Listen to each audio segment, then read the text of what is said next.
CBS 4 News at 6:30. Today, another deadly terror attack in Afghanistan, more than a month after U.S. troops pulled out.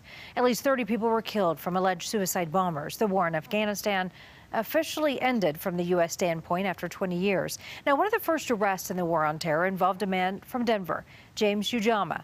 Was headline news in 2002. He was convicted of aiding the Taliban. Well, now that they are back in power, CBS 4's Rick Salinger reached out to Ujaama in Saudi Arabia, who says the U.S. fighting in Afghanistan should never have taken place. A war didn't have to happen.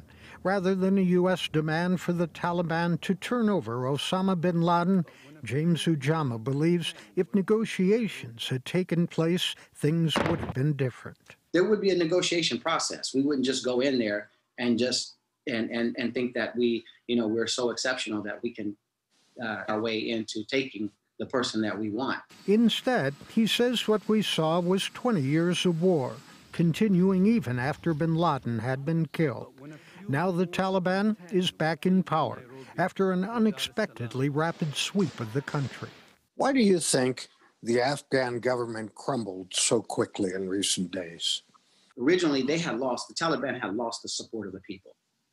But they gained the support of the people. And as the war continued on, he believes a growing portion of the Afghan population would see more death and destruction if the war continued.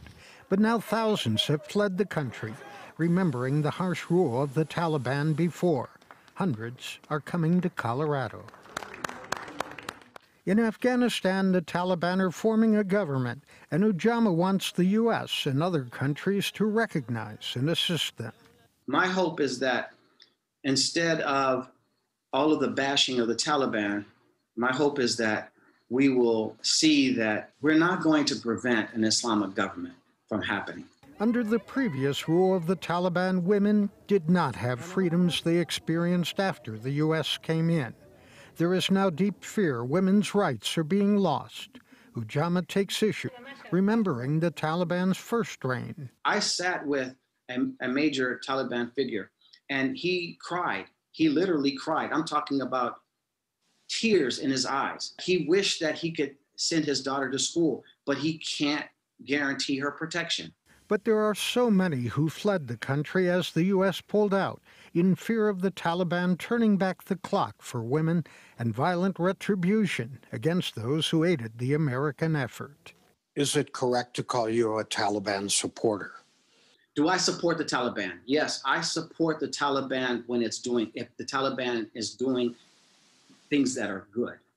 Ujaama also says he supports President Joe Biden for bringing the war in Afghanistan to an end.